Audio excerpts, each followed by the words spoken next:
हमारे चैनल में आप सभी का बहुत बहुत स्वागत है। बंगाल पर इस बार होगा किसका राज, आइए जानते हैं। पश्चिम बंगाल विधानसभा चुनाव को लेकर सियासी घमासान जारी है। मुख्यमंत्री ममता बनर्जी तृणमूल कांग्रेस टीएमसी की जीत की हैट्रिक लगाने के लिए लगातार रैलियां कर रही हैं और अपनी उपलब्धियां गिनाने की कोशिशों में लगी हैं। वहीं लोकसभा चुनाव में शानदार सफलता से लबरेज बीजेपी राज्य की सत्ता पर बैठने के लिए बेकरार है। कांग्रेस और लेफ्ट का गठबंधन भी चुनावी तैयारियों में जुटा है। अब आगामी विधानसभा चुनाव से पहले लोगों के नब्ज को टटोलने के लिए बड़े न्यूज़ चैनलों ने ओपिनियन पोल किया है। लोगों का मूड जानना है कि आखिर वह किसे बंगाल की सत्ता सौंपेंगे। साथ ही सर्वे में पूछा गया कि वह राज्य और केंद्र के कामकाज से कितने संतुष्ट हैं। ओपिनियन पोल में ममता बनर्जी एक बार फिर सत्ता में वापसी करती दिख रही हैं।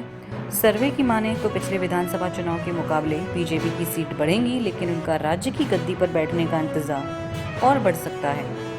ओपिनियन पोल के मुताबिक विधानसभा की 294 सीटों में ममता की पार्टी टीएमसी 154 से 162 सीटें जीत सकती हैं। वहीं बीजेपी 98 से 106 सीटों पर जीत हासिल कर सकती है। कांग्रेस और लेफ्ट गठबंधन के खाते में 26 से 34 सीटें जाती दिख रही हैं। अन्य 2 से 6 सीटें मिल सकती हैं।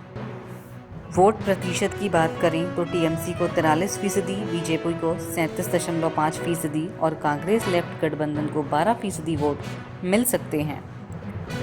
43% वोट टीएमसी को, 37.5% वोट बीजेपी को, 12% कांग्रेस प्लस लेफ्ट, 7.5% अदर्स को। सीटें कितनी मिली? 154 से 162 के बीच टीएमसी को, 98 से 106 के बीच बीजेपी को, 26 से 34 के बीच कांग्रेस प्लस लेफ्ट को, 2 से 6 के बीच अदर्स को। टीएमसी 2016 के विधानसभा चुनाव में 293 सीटों पर चुनाव लड़ी थी और 203 पर जीत दर्ज करते हुए दूसरी बार राज्य में सरकार बनाई थी। बीजेपी 291 सीटों पर चुनाव लड़ी थी और उसे सिर्फ 3 पर ही जीत मिली थी। सीपीएम 148 सीटों पर चुनाव लड़ी और 23 पर सफलता हासिल की। कांग्रेस ने 92 सीटों पर किस्मत आजमाई और 43 सीटों पर जीत मिली। गोरखा मुक्ति मोर्चा ने 3 सीटें जीती थी, एक निर्दलीय उम्मीदवार जीता था।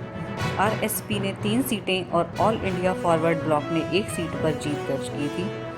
पश्चिम बंगाल में लोकसभा की 42 सीटें हैं। 2019 के चुनाव में टीएमसी ने 22 सीटों पर जीत दर्ज की थी। वहीं बीजेपी ने राज्य में शानदार प्रदर्शन करते हुए 18 सीटों पर जीत हासिल की थी। कांग्रेस ने 2 सीटों पर सफलता हासिल की थी। तो इसी क्रम में आगे की खबरों के लिए बने रहिए हमारे साथ, हमारे चैनल से जुड़े रहिए, हमारे चैनल को सब्सक्राइब कीजिए।